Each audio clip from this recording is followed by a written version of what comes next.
Assalamualaikum warahmatullahi wabarakatuh. Halo teman-teman Sobat PR, senang sekali hari ini saya Putri kembali berjumpa Sobat PR semua dalam program klarifikasi, di mana kali ini kita akan mengundang Sobat PR untuk berbincang bersama dengan Kepala BKKBN, Dr. Hasto Wardoyo, spesialis Obgyn, dan kita juga akan berbincang lebih dalam lagi terkait dengan salah satu program yang digaungkan oleh BKKBN, yaitu adalah mencegah stunting. Tema yang akan dibahas dalam perbincangan klarifikasi kali ini adalah nikah muda bikin anak stunting. Langsung saja kita akan menyapa Dr. Hasto yang sudah bergabung. Halo Pak Hasto, sehat Bapak? Ya, baik, sehat. Alhamdulillah, selamat sore untuk semua pikiran rakyat. Ya. Ya, senang sekali juga bisa berjumpa dengan Pak Hasto. Dan menarik sekali ya Pak ya, tema yang diangkat kali ini adalah salah satu program yang terus digaungkan oleh BKKBN adalah terkait dengan stunting dan juga pernikahan usia dini begitu ya. Dan hari ini juga nantinya akan ada sejumlah rekan-rekan dari Pikiran Rakyat Media Network yang akan bertanya langsung bersama dengan Pak Hasto terkait dengan stunting dan pernikahan usia dini ini. Namun sebelumnya marilah kita bersama-sama untuk mendengarkan sambutan yang akan diberikan oleh Managing Editor pikiranrakyat.com, yaitu adalah Yusuf Wijanarko. Kepada Mas Yusuf Wijanarko, kami persilahkan untuk dapat memberikan sambutannya. Baik, terima kasih Mas Ayu. Bismillahirrahmanirrahim. Assalamualaikum warahmatullahi wabarakatuh. Salam sehat bagi kita semuanya. Yang terhormat Kepala BKKBN Bapak Hasto Wardoyo, terima kasih Pak atas waktunya untuk bisa hadir. Dan kami sampaikan selamat datang di acara yang kami beri tajuk klarifikasi ini. Sesuai namanya, ini adalah ruang bagi banyak kalangan gitu ya, termasuk salah satunya kali ini dari BKKBN untuk hadir berkumpul bersama dalam satu ruangan dengan para pemimpin redaksi dari berbagai daerah nih yang tergabung di PRMN. Terakhir kali saya cek jumlahnya sudah ada 225 media Pak yang tergabung dalam satu payung keluarga besar Pikiran Rakyat Media Network. Dan terkait acara klarifikasi ini tentu saja digelar dalam kaitannya untuk menjadi salah satu saluran penyebaran informasi terkait BKKBN. Bisa juga dimanfaatkan sebagai sarana sosialisasi, barangkali ada program dan pencapaian kerja BKKBN selama ini gitu. Kalau terkait BKKBN saya jadi ingat sesuatu Pak, ketika 2019 ketika ada rebranding dan menyelenggarakan sayembara logo, ketika itu saya ikut Pak, ikut sayembaranya waktu itu. Kemudian berubah drastis begitu ya, logo type-nya juga berubah. Kalau dulu tuh kan ada huruf besar dan huruf kecil, sekarang saya lihat sudah dalam huruf kecil semua dan dengan logo yang juga lebih kekinian begitu ya. Terkait kependudukan, banyak isu sebetulnya yang cenderung kalau di luaran sana tuh jadi liar kalau tidak segera ditanggapi oleh pemangku kebijakannya, dalam hal ini tentu saja dari BKKBN. Selain itu juga nanti akan ada banyak pertanyaan dan keresahan dari para pemimpin redaksi media yang nanti bisa langsung ditanggapi. Jadi mohon maaf jangan dianggap sebagai interogasi Pak, tapi semoga ini menjadi pengikat silaturahmi yang lebih kuat di antara kita.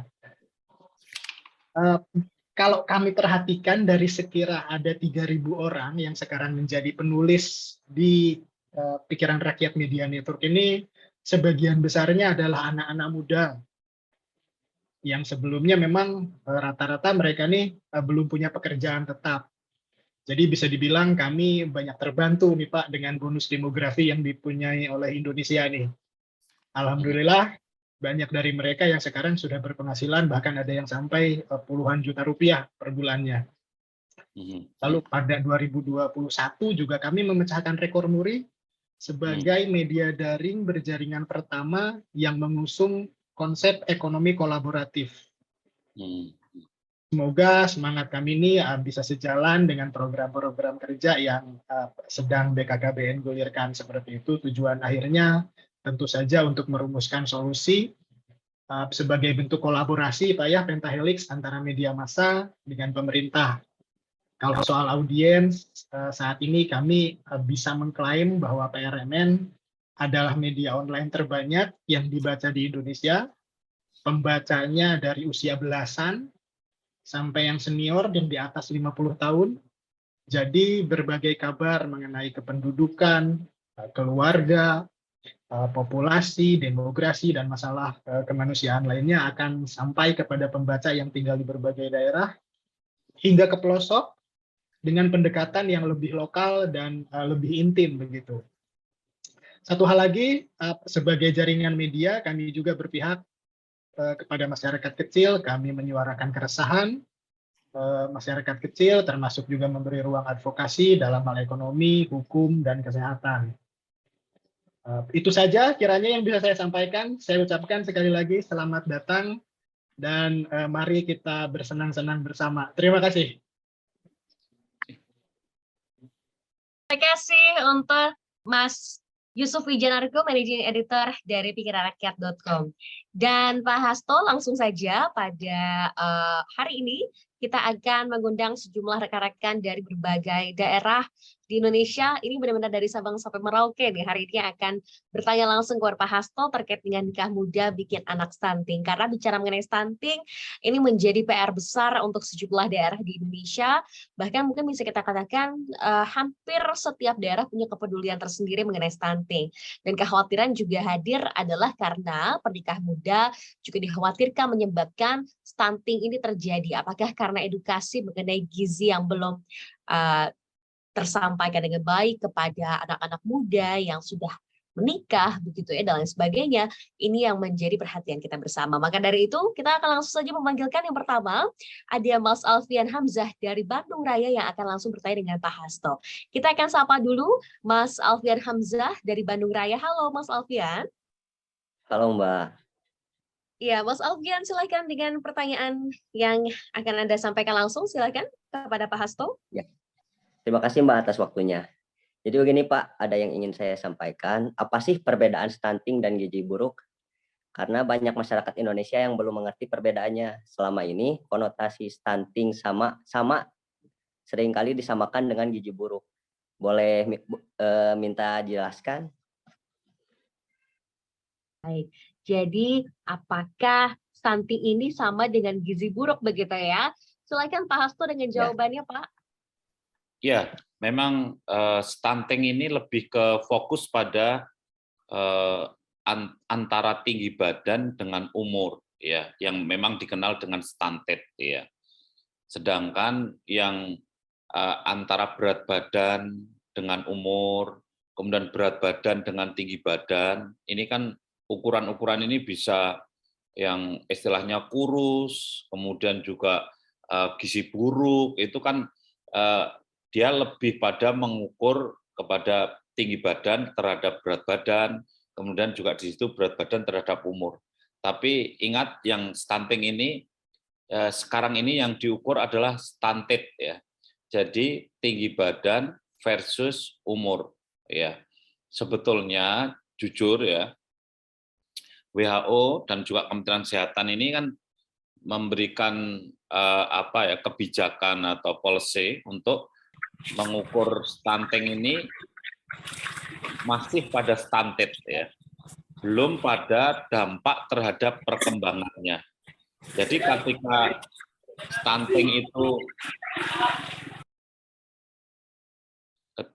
stunting itu punya konsekuensi 3,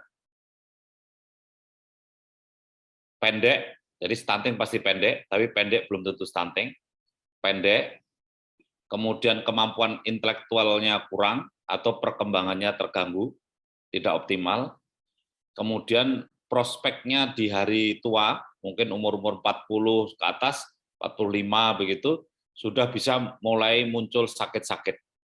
Kesimpulannya apa? Stunting ini tidak produktif, menjadi beban, bukan menjadi modal untuk pembangunan. Nah, sehingga jangan dibalik, pendek pasti stunting.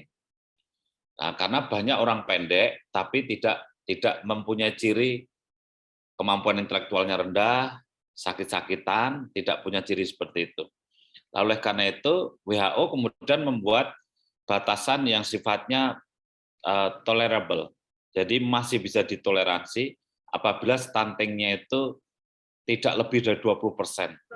Dengan harapan ketika kita itu ukuran stunting itu belum mengukur kecerdasannya. Karena mengukur kecerdasan anak umur kurang dari 2 tahun kan sulit. Ya, mengukur perkembangannya belum dilakukan dengan baik karena mengukur perkembangan itu butuh seorang ahli. Kalau di posyandu, di desa-desa, mengukur perkembangan yang benar itu kan tidak mudah. Paling-paling hanya pendekat saja. Itu motorik halus, motorik kasar. Ini kemampuan-kemampuan itu tidak mudah disimpulkan. Sehingga yang ada di posyandu ini hanya tinggi badan plus umur, berat badan, umur, itu aja. Nah, sehingga kalau kita targetkan 14% di tahun 2024 sudah luar biasa sebetulnya. Karena ini stuntingnya, karena ya bukan kompleks sindrom dari stunting. Saya kira itu, mudah-mudahan bisa menjawab apa yang dimaksud. Mudah-mudahan menjadi gambaran bagi kita perbedaan antara gizi buruk dan juga stunting begitu ya, Pak Hasto. Kemudian kita juga akan membacakan satu pertanyaan dari rekan-rekan Pikiran Rakyat Media Network. Ini pertanyaannya adalah dari kasus stunting yang terjadi, seberapa besar presentase stunting pada anak-anak dari hasil pernikahan pasangan muda, Pak Hasto? Usia 18 sampai dengan 24 tahun atau bahkan pernikahan di bawah umur yang masih marak terjadi di Indonesia. Silakan Pak Hasto. Secara total, stunting ini kan 24,4%. Ya, 24,4%. Kalau kita lihat mereka yang nikah di bawah 14 tahun, hamil dan melahirkan di bawah 14 tahun, sekarang ini rata-rata 22/1000. Ya, mereka yang sudah pernah hamil dan melahirkan usia antara 15 sampai 19 tahun. Nah, ini maka dari situ saya kira angka bisa dicari padanannya ketika persentasenya 24,4%, sedangkan populasi dari usia 15-19 tahun itu yang pernah hamil dan melahirkan di Indonesia yaitu 22/1000 rata-rata begitu. Nah, kontribusi dari kawin usia muda itu karena apa? Karena mereka itu sebetulnya masih tumbuh ya.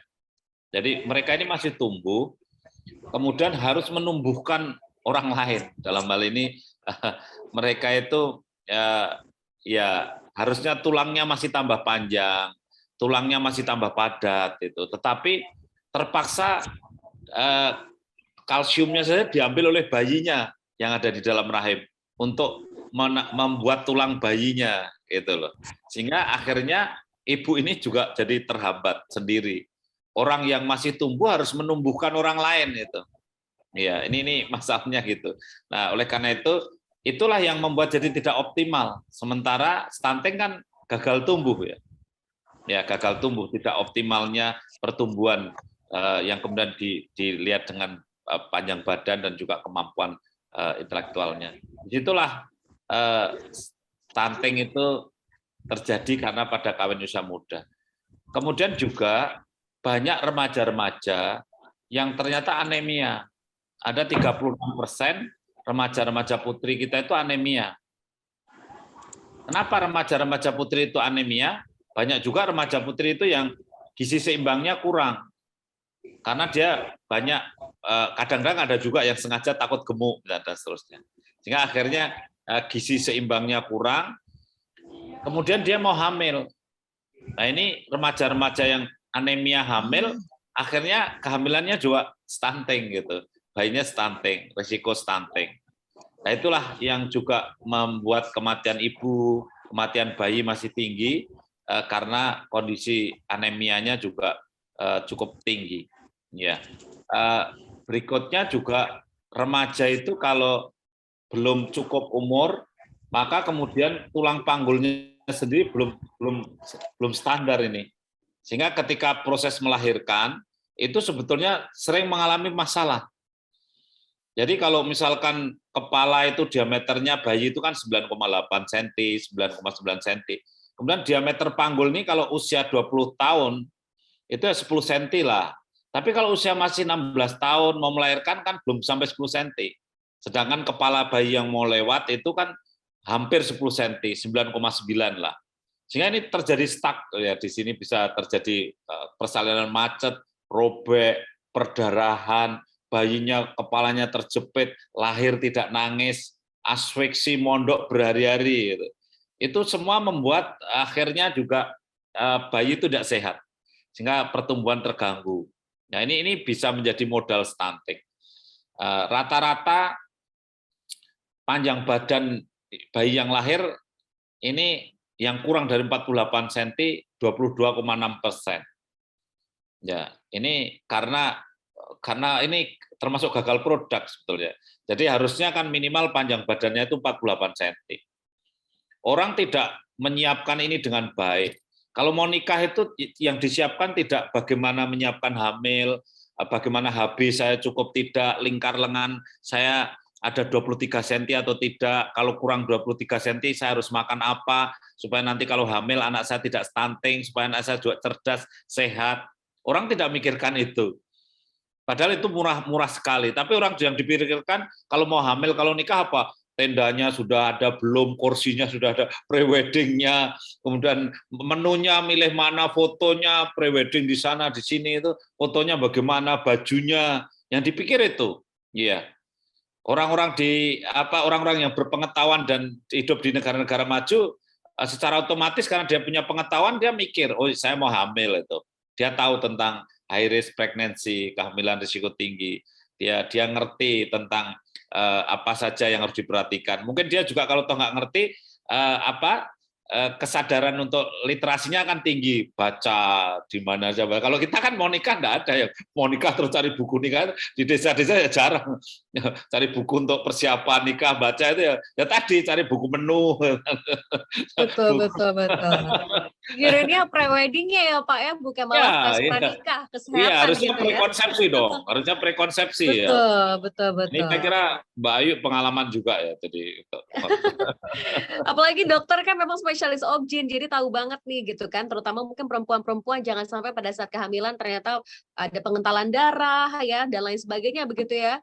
Dokter Hasto ini kan seringkali juga mengganggu atau menghambat gitu. Jadi kita juga harus tahu, terutama zaman sekarang ya Dokter Hasto banyak penyakit-penyakit seperti PCOS misalnya begitu ya. Wah ini jangan sampai nih ya. Anak-anak muda, perempuan-perempuan, para remaja harus dijaga nih sama orang tuanya, sama mama-mamanya nih biar sehat ya. Jangan lupa suami juga loh, itu Mas Yusuf juga jangan lupa. Bu banyak nih saat ini yang mungkin menyaksikannya laki-laki. Ingat laki-laki juga penting loh, harus periksakan kondisi. Para suami juga penting. Jadi karena prekonsepsi juga tidak hanya istri, tapi suami juga sangat penting. Berpengaruh ya, terutama gaya hidup. Kalau merokok dan lain sebagainya juga ini pasti ada pengaruhnya. Dan Dokter Hasto kita akan berbincang bersama dengan rekan kita dari Jurnal Aceh, ada Mas Fahru Razi. Halo Mas Fahru Razi dari Aceh. Halo, assalamualaikum Mbak. Waalaikumsalam. Iya, silakan Mas Fahru Razi, pertanyaannya terkait dengan stunting. Terima kasih Pak waktunya Mbak, dan juga telah memberikan waktu pada kami dari Jurnal Aceh. Langsung saja mungkin dalam pertanyaannya Pak. Jadi sedikit ingin kita membahas tentang stunting. Sebagaimana kita ketahui Pak, kan indikasi stunting ini adalah indikasi stunting kan pertumbuhannya terhambat. Jadi kan efeknya mungkin ya cenderung menjadi tubuh anak itu kan cenderung lebih pendek Pak ya. Jadi yang ingin saya tanyakan adalah salah satunya apakah dengan tumbuh pendek ini bisa dikatakan stunting atau gagal tumbuh lah, itu yang menjadi pertanyaannya. Karena kan gini Pak, kita lihat kita kan wilayahnya kan wilayah Indonesia bagian daripada Asia. Rata-rata itu kan penduduknya memang mayoritas sih posturnya memang agak pendek. Dan bahkan tumbuh ini kan ada kaitannya juga dengan genetik ya, mungkin ada juga sedikit disinggung oleh Bapak tadi, cuma mungkin kami juga sinyalnya agak kurang jelas, mungkin bisa dijelaskan lebih detail. Bagaimana pertanyaannya gini Pak, bagaimana kita bisa membedakan antara genetik dengan stunting? Ini kan kadang-kadang kan jangan sampai kita keliru. Itu yang terakhir Pak, mohon memberikan edukasi lah, langkah edukasi pencegahannya agar tidak keliru menganggap anak yang pendek ini, anak yang pendek genetik dianggap sama orang stunting gitu. Oke, Oke, itu Mas aja Farul Mbak. Razi? Terima kasih. Ah, sudah Mohon cukup. maaf kalau Oke, agak baik. ini karena memang jaringannya agak kurang ini, Mbak. Nggak apa-apa. Ini dari Aceh ya. Mas Farul Razi, aku juga badannya mungil loh. Tapi katanya kalau stunting itu Dokter Hasto katanya dari bentuk kepala dan ukuran kepalanya atau otaknya kalau tidak salah ada perbedaan ya dengan yang badannya mungil gitu atau badannya kecil gitu. Mungkin Dokter Hasto boleh menjelaskan tuh. Karena rata-rata orang notisnya kalau stunting itu adalah badan yang kerdil aja gitu. Silakan Ya, Dokter Hasto. terima kasih dari Jurnal Aceh, Mas Farurologi ya. Ya, Ya, saya ulangi Mas ya. Jadi stunting pasti pendek. pasti pendek. Oke. Ya, pendek belum tentu stunting. Hmm. Ya. Terus pertanyaan Mas Farurologi, kalau pendek untuk diyakinkan ini stunting atau tidak, caranya gimana? Caranya diukur perkembangannya. Perkembangan itu bukan pertumbuhan. Kalau pertumbuhan itu berat badan, tinggi badan. Kalau perkembangan itu kemampuan intelektualnya. Jadi apakah anak itu mampu sesuai dengan seusianya atau tidak.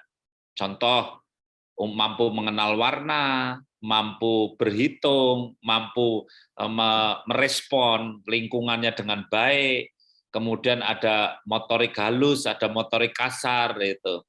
Nah, itu namanya perkembangan. Jadi kemampuan yang dimiliki oleh anak ini sesuai tidak.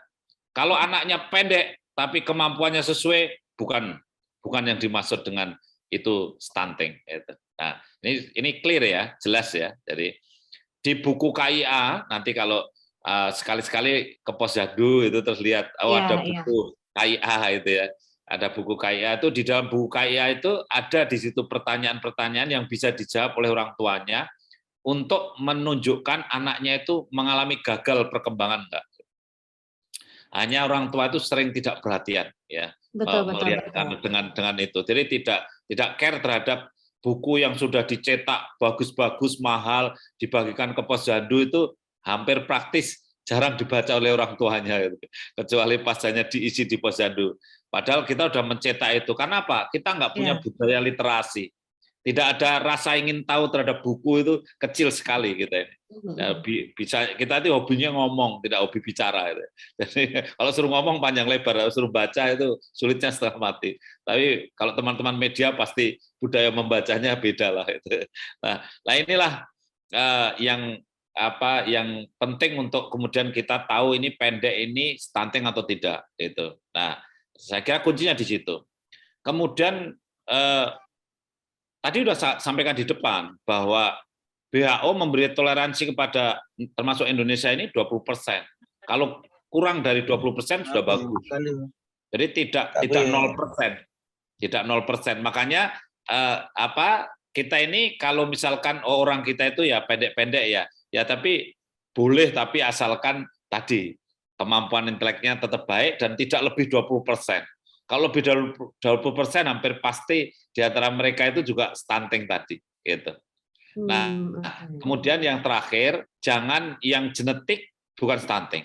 Jadi stunting itu bukan genetik. Stunting itu orang yang bakatnya tinggi, bakatnya cerdas, gara-gara salah urus, suboptimal nutritional, ya salah urus dari pemberian makan, suboptimal health, salah urus dari perawatan kesehatan, dan juga parentingnya kurang bagus bisa jadi, maka akhirnya dia gagal tumbuh secara optimal. Jadi saya kira gitu, Pak Mas Rozi dari Jurnal Aceh. Mbak Ayu, terima kasih. Buku KIA itu yang warnanya pink itu ya, saya ingat banget deh. Ya, betul. Ya. Jadi harus kayak buku buku pengingat kita nih orang tua untuk nge-track perkembangan anak gitu ya. Setelah 6 bulan ASI eksklusif, kemudian nanti MPASI dan sebagainya, ini terus dipantau gitu ya dok ya? Ya, betul, Mbak Ayu, betul. Baik. Kita akan lanjut ke Blora. Ada Mas Ali Ridlo dari Media Blora. Halo Mas Ali. Halo Mbak Ayu. Iya, silakan Mas Ali dengan pertanyaannya Mas. Oke, siap ya Pak Hasto, selamat sore. Ini izin bertanya Pak, kaitannya dengan stunting. Apakah ada pengaruhnya itu pola makan ibu-ibu hamil ya, apalagi yang hamil muda itu kan kadang terjadi morning sickness ya, atau mual muntah. Itu yang gejala-gejala awal-awal hamil itu kan kadang sering mual muntah dan lain sebagainya, bau makan aja sudah pengen muntah. Nah, kayak gitu apakah ada pengaruhnya terhadap stunting? Terus kalaupun memang ada itu apa yang bisa dilakukan menurut BKKBN untuk menanggulangi tersebut? Melihat kalau kita bicara mengenai stunting kan ada 100 hari kehidupan pertama itu ya, pada pencegahan stunting, sehingga 1000 hari, Mas. ya 1000 1000 hari kehidupan ya. 100. Itu untuk 270 hari pertama masa hamil itu bagaimana Pak? Gitu. Jadi kan termasuk di angka 1000 itu kan ada 270 harinya itu. Nah, terima kasih Bapak. Terima Baik. kasih juga Mas Ali Ridlo. Ini perhatian banget nih. Biasanya memang kalau ibu hamil, terutama trimester 1 ya, Pak Hasto, seringkali bawaan bayi, katanya bawaan hamil. Jadi mual-mual, susah makan, ada yang turun berat badan, dan lain sebagainya. Nah, seringkali ini juga membuat para ibu hamil tuh feeling guilty, ada perasaan bersalah gitu, dokter. Karena aduh saya kayaknya kurang ngasih gizi yang baik. Masih ada kesempatan nggak sih selama 9 bulan kehamilan itu untuk dia terus memperbaiki gizinya supaya anaknya tidak stunting gitu, Dok Hasto? Ya, ya Mbak Ayu. Jadi saya kira bagus pertanyaan Blora Mas dari Iya, media. betul. Ya, begini Mas. Jadi banyak sekali yang mereka itu hamil muda, morning sickness. Jadi morning sickness ini mual di pagi hari. Ya, ada yang namanya hiperemesis. Hiperemesis itu mual muntah yang berlebihan, maka disebut dengan hiperemesis. Kemudian istilah lengkapnya hiperemesis gravidarum, artinya mual muntah berlebihan pada orang hamil, orang yang gravid, yang pregnant ya. Nah, ini begini, asupan makanan gizi pada hamil muda itu penting sekali. Tidak boleh kekurangan asam folat, tidak boleh kekurangan vitamin D pada hamil muda ini. Karena vitamin D untuk pembentukan plasenta, supaya plasentanya tebal, supaya plasentanya bagus, supaya aliran makanan uteroplasental, aliran makanan dari uterus, dari ibunya ke plasenta bayinya itu bagus kualitasnya. Sehingga harus kecukupan. Apa kalau seandainya dia itu mual muntah berlebih sampai kekurangan cairan, ada dehidrasi, kemudian bahkan bisa kondisi yang lebih berat lagi namanya ketoasidosis, itu menjadi keracunan benda keton karena dia napasnya berbau gitu ya. Itu ciri-cirinya begitu, bibirnya keriput, itu matanya cekung gitu ya. Nah, ini kondisi ini sebetulnya bisa diatasi kalau emergensi muntahnya lebih dari 10 kali, langsung datang ke rumah sakit diinfus. Infusnya bisa dikasih gula, bisa dikasih vitamin gitu ya, sehingga untuk memberikan kecukupan terpaksa harus diberi infus kalau kondisinya memang parah ya. Kalau tidak parah, ada obat-obat yang dipakai untuk mengurangi mual yang masih diminum, tablet itu ada. Nah, kalau lebih ringan lagi, itu sebetulnya wedang jahe itu mengatasi. Dan jahenya wedang jahe ya? Iya, wedang jahe. Dan jahenya itu jahe yang apa ya? Jahe yang bukan instan, tapi jahe yang alam ya. Jadi bikin sendiri. Rebus sendiri gitu ya? Rebus sendiri. Kalau nggak bisa rebus sendiri, nggak bikin sendiri, beli ke angkringan itu. Ya ke angkringan. Betul. Ya ini malah produk lokal loh, daripada uangnya lari ke pengusaha lain, lebih baik ke lokal saja, bikin sendiri atau ke angkringan wedang jahe. Jadi jahe itu adalah antiemetik yang sudah sah secara medis dan terbukti bahwa jahe ginger itu adalah emetik. Nah, oleh karena itu konsumsi wedang jahe kalau mualnya ringan ini menjadi mengatasi masalah. Nah, saya sering nyarankan sama pasien-pasien saya itu ya kalau mualnya berlebihan, minum susu bisa nggak? Nggak bisa. Makan nasi nggak bisa. Minum es krim bisa nggak? Bisa, gitu lah. Ya berarti ya minum es krim lah, gitu. Kalau es krimnya dikasih susu ibu hamil juga bagus, keren itu. Nah, makannya kalau bisa sedikit-sedikit tapi sering. Dan diutamakan makanan yang halus. Karena apa? Lambung kita ini kalau makanan yang halus itu nggak lama, kurang dari 2 jam terserap. Ya. Kalau minum es krim kurang dari 2 jam terserap. Kalau makan misalkan gado-gado itu sampai 6 jam belum hilang itu. Jadi kalau muntah itu sudah wujudnya masih utuh, masih kacang panjang, masih ada jagungnya itu masih Iya, iya, utuh. betul-betul. Makanya Iya, iya. ini kan pengetahuan apa ya? Harusnya ini istilahnya pengetahuan umum lah, ya. Jadi yang mudah di-share kepada masyarakat. Nah ini caranya saya kira. Nah tadi disampaikan bahwa selama kehamilan ini sebetulnya hamil itu bukan 270 hari, Mas, secara alat gitu ya. Jadi hamil itu 280 hari, ya. Jadi orang hamil itu full term, ya, penuh waktu itu adalah 40 minggu, ya, clear ya. 40 minggu itu 40 kali 7 sama dengan 280 hari. Orang Jawa atau orang kita ini sering salah kaprah, itu bahasa bloranya salah kaprah. Jadi karena orang hamil ini 9 bulan 10 hari. Karena ngitungnya gini aslinya, sudah betul asal usulnya itu kan 280 sama orang Jawa dibagi 30 karena dianggap tiap bulan 30 hari. Kalau 280 dibagi 30, itu ketemunya berapa? 9. Ya. Tapi 9 kali 30 itu baru 270, sisanya 10 gitu loh. Ya. Sehingga orang Jawa bilang orang hamil itu 9 bulan 10 hari. Jawabannya salah. Itu. Karena apa? Setiap bulan belum tentu 30 hari. Kalau bulan Februari cuma 8 hari. Nanti bulan Januari 31 hari lah. Makanya dokter menghitung kehamilan tidak pakai bulan. Karena bulan itu plin-plan. Kadang 28 hari, kadang 30 hari, kadang 31 hari. Sehingga dokter menghitung kehamilan pakai minggu ya? Minggu. Karena minggu selalu Betul. 7 hari. Nah, fix 40 minggu. Nah, kira-kira begitulah. Nah, ini dan selama hamil memang harus dicukupkan gizinya, gizi seimbang, kemudian berat badannya dipantau. Mulai umur 5 bulan mestinya berat badan sudah pesat naiknya. Ibunya itu bisa naik kira-kira setengah kilo seminggu. Jadi kalau 1 bulan ditimbang sebulan sekali 2 kilo. Setelah hamilnya 6 bulan, 7 bulan itu naiknya harus begitu. Kalau hamil kurang dari 5 bulan, memang kita sadari kenaikannya masih sedikit karena memang makanannya juga belum nafsu makan, itu masih mual-mual, morning sickness, itu kadang-kadang lihat suaminya aja mual itu ya.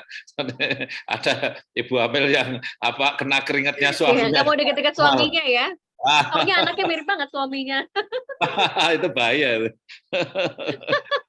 Oke, dokter Hasto ini kan dokter Hasto juga kan merupakan dokter spesialis obgyn, jadi paham banget gitu ya dari tadi masa kehamilan itu seperti apa yang harus dikonsumsi, karena memang morning sickness ini sekaligus seringkali jadi yang disesali oleh orang tua, apalagi seorang ibu, aduh saya cuma bisa makannya makanan tadi es krim, gimana ya dok ya, yang lainnya mual gitu. Tapi selama itu dikejar, punya semangat yang tinggi, pasti bisa sih makan makanan yang bergizi ya. Oke, Dokter Hasto, pertanyaan lainnya yang akan disampaikan untuk Dokter Hasto, angka stunting di Indonesia per Mei 2022 ini ada di 24,4%. Secara global, peringkat kita ini ada di 115 dari 151 negara. Sementara itu, WHO sendiri paling tidak dalam sebuah negara mengatakan standarnya dari WHO itu adalah angka stunting tidak boleh lebih dari 20%. Indonesia kan sebenarnya kalau kita lihat ya, Dokter Hasto, kaya akan sumber pangan, karbohidratnya melimpah, sayur dan buah pun demikian, bahkan dari protein hewani pun sama banyaknya. Nah, sebetulnya apa sebenarnya kendala di Indonesia dalam memangkas indeks angka stunting? Apakah edukasi tersebut atau ada hal lain, Dokter Hasto, yang membuat akhirnya banyak mungkin kekurangan gizi atau kurangnya edukasi mengenai gizi tadi? Mungkin boleh disampaikan, silakan. Ya, baik. Jadi betul, Mbak Ayu ya. Jadi kalau masalah kurang edukasi, kemudian mindset, kemudian budaya, itu juga sangat penting pengaruhnya. Tetapi ingat bahwa kita juga punya lingkungan yang belum 100% bagus ya. Jadi seperti katakanlah kita belum 100% jambannya itu standar sehat. Kita belum 100% konsumsi airnya adalah air bersih. Kita juga belum 100%. Iya. Jadi kita juga belum 100% rumahnya tidak kumuh. Sebagai contoh, rumah yang kumuh masih cukup banyak, yang berdesak-desaan. Jangankan di desa, di Jakarta saja banyak yang satu kamar berdesak-desakan, kumuh, kurang ventilasi, sehingga akhirnya apa? TBC-nya bisa tinggi. Kemudian orang yang kena TBC, anak-anak yang kena TBC, meskipun makanan melimpah, tetapi dia mudah batuk, pilek, panas, nafsu makannya kurang, berat badannya nggak naik-naik. Itu. Kemudian yang mereka yang kena, katakanlah tidak ada jamban, misal itu buang air besarnya mencemari lingkungan, itu kalau kita lihat misal di daerah pantai itu ada rumah-rumah yang sering kena rob, itu bawahnya itu kotor sekali dan kemudian jambannya itu langsung masuk ke bawah. Jadi kalau BAB itu jadi langsung jatuh di bawah rumah itu. Nah, ini kalau airnya naik, kalau rob air naik, maka ya pisang gorengnya ikut naik ini. Jadi fesesnya itu ikut naik gitu ya. Jadi ketika itu kan otomatis bakteri E. coli, bakteri kemana-mana itu. Ketika bakteri yang dibawa oleh feses kemana-mana, kena lalat, terbang ke makanan, dimakan anak-anak, akhirnya apa? Akhirnya diare. Sehingga di kita kan masih banyak yang TBC, banyak diare. Kalau diare mau naik berat badannya nggak jadi, naik berat badannya nggak jadi, sehingga akhirnya panjang badannya juga tidak tambah, akhirnya stunting. Nah, inilah beberapa hal yang kemudian baik air bersih, jamban itu menjadi penting dan kita belum bisa mencapai 100%. Banyak di daerah-daerah tertentu yang juga malah masih baru 50% aja dan belum sampai itu. Nah, ini berat ya. Lingkungan sangat berpengaruh. Jadi artinya masalah sanitasi juga PR besar ya. Hasto ya. Ini menjadi PR besar. Ya, betul. Untuk stunting. Jadi bukan hanya dari sekedar makanan, tapi lingkungan sekitar juga berpengaruh begitu. Ya, sangat. Karena menentukan kesehatan. Ya. Oke, baik. Nah, Dr. Hasto, tadi lagi-lagi kalau kita bicara mengenai stunting ini artinya perlu edukasi karena Indonesia ini sumber daya alamnya berlimpah begitu, tapi masih ada saja terjadi stunting. Sejauh mana sebetulnya edukasi yang diberikan oleh BKKBN kepada kaum milenial terkait dengan stunting ini? Apakah sebetulnya Dr. Hasto dalam perjalanannya ini ada kendala-kendala khusus dalam proses edukasi? Kalau kita bandingkan akan kesadaran dari para milenial ini, misalkan dari kekerasan seksual, kemudian juga melek politik, kemudian soal ekonomi, investasi, informasi mengenai stunting, ini kayaknya masih jarang ya digaungkan oleh kaum milenial. Karena seperti Dr. Hasto tadi bilang, persiapan pernikahan jauh lebih memperhatikan bagaimana sisi estetika dari hari pernikahannya sendiri. Tidak memperhatikan dari sisi kesiapan fisik dan lain sebagainya, ataukah itu juga mental begitu. Bagaimana pandangan Dr. Hasto mengenai hal ini? Ya, memang kita perlu sekali lah untuk generasi muda itu kita ajak. Maka BKKBN kemudian membentuk pasukan ya, dalam hal ini generasi berencana. Kita membentuk ada duta-duta genre, ada ayah genre, itu kita bentuk ayah generasi berencana, duta generasi berencana, dan kemudian dari duta-duta itulah mereka yang melakukan sosialisasi. Karena apa? Teman sebaya lebih mujarab daripada orang tua menasihati anak-anak ya. Jadi mungkin misalkan Mbak Ayu ini pengetahuan tentang kesehatan reproduksinya bagus, tapi menasihati sama anak perempuannya itu enggak mesti mempan itu. Tapi ketika anak perempuannya itu dibisiki oleh teman sebayanya itu mujarab sekali itu. Ini maka kemudian BKBN menyadari bahwa kita harus memberdayakan teman sebaya. Nah, di sekolah-sekolah kita bentuk SSK, sekolah yang istilahnya peduli tentang kependudukan, ini kemudian juga kita stunting. Kemudian kita sekarang ini kerjasama dengan Forum Rektor seluruh Indonesia, yang kemudian di dalam Forum Rektor seluruh Indonesia ini ada kegiatan namanya mahasiswa penting, mahasiswa peduli stunting. Itu. Sehingga sekarang ini KKN tematik itu banyak yang sudah menggunakan tema stunting. Jadi KKN tematik ini temanya stunting. Nah, inilah upaya-upaya kita untuk sosialisasi tentang stunting kepada generasi muda. Terutama mereka yang belum nikah, karena mereka nanti waktu mau nikah harapannya sudah terkesiap ya, sudah betul-betul paham Betul. tentang menyiapkan kehamilan supaya anaknya tidak stunting, supaya anaknya sehat itu. Iya, Jadi betul, saya betul, kira betul. anak-anak muda itu perlu disadarkan sebelum terlambat kesadarannya, membayangkan seandainya dia jadi orang tua, punya anak itu betul-betul menjadi tumpuan harapan masa depan orang tua juga ya. Investasi untuk anak itu segala-galanya itu ya. Orang tua itu kan begitulah. Makanya ini perlu disadarkan sejak sebelum punya anak ya, sejak sebelum memulai punya anak. Jadi makanya 3 bulan pranikah itu sudah paling telat itu untuk kita menyadari. Saya kira gerakan-gerakan seperti itu termasuk BKKBN melakukan MOU dengan Kementerian Kesehatan agar syarat untuk nikah itu harus diperiksa dulu HB-nya, lingkar lengan atas, tinggi badan, berat badan. Jadi kalau dia belum diperiksa itu jangan dinikahkan dulu gitu. Jadi ini menjadi syarat baru untuk nikah yang dilakukan sejak 3 bulan sebelum nikah. Hal-hal seperti itulah yang kita lakukan. Ya.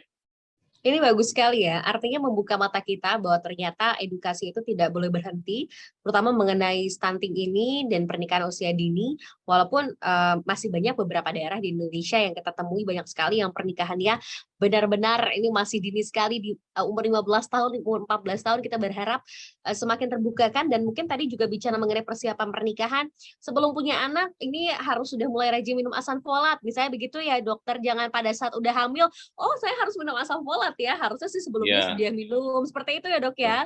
Jadi semoga teman-teman di Pikiran Rakyat Media Network juga bisa mengedukasi, bisa membuat artikel-artikel terkait dengan edukasi pentingnya persiapan sebelum pernikahan untuk para calon ibu dan calon ayah. Terakhir, Dr. Hasto menutup perbincangan kita, apa saja pesan dan harapan Dr. Hasto dengan kasus stunting yang ada di Indonesia, khususnya berkaitan erat dengan pernikahan usia dini. Silakan.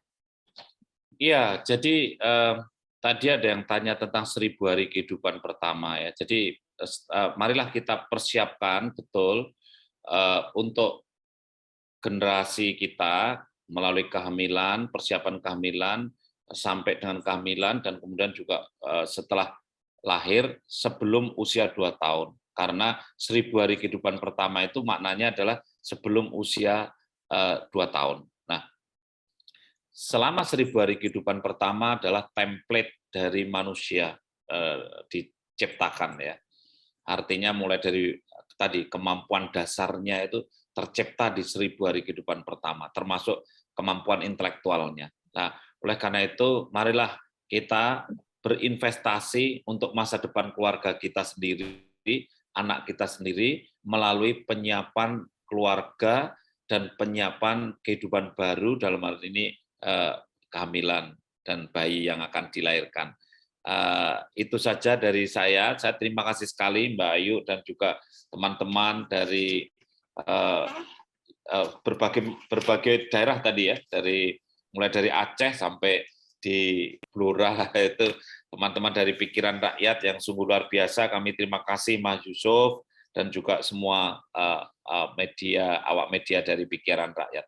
Terima kasih. Mudah-mudahan bisa bekerja sama antara BKKBN dengan Pikiran Rakyat untuk masyarakat di seluruh Indonesia. Terima kasih. Amin, besar harapan kita ya Pak Hasto, karena rekan-rekan kita ini kan tersebar di seluruh Indonesia, jadi apa yang disampaikan Pak Hasto, pesan-pesannya bisa dijadikan artikel atau dijadikan informasi untuk terus disampaikan kepada masyarakat, khususnya kaum milenial. Terima kasih banyak Pak Hasto sudah bergabung pada hari ini bersama dengan Pikiran Rakyat Media Network. Terima kasih juga untuk seluruh rekan-rekan dari berbagai daerah yang tergabung dalam Pikiran Rakyat Media Network. Saya Putri mengucapkan terima kasih sudah bergabung dalam klarifikasi bersama Kepala BKKBN, Dr. Hasto Wardoyo, Specialist Obgyn, terkait dengan nikah muda bikin anak stunting. Selamat melanjutkan aktivitas kembali teman-teman. Hatur nuhun, terima kasih banyak. Ini dari berbagai daerah sudah bergabung ya. Terima kasih, sampai jumpa lagi. Terima kasih. Assalamualaikum warahmatullahi wabarakatuh.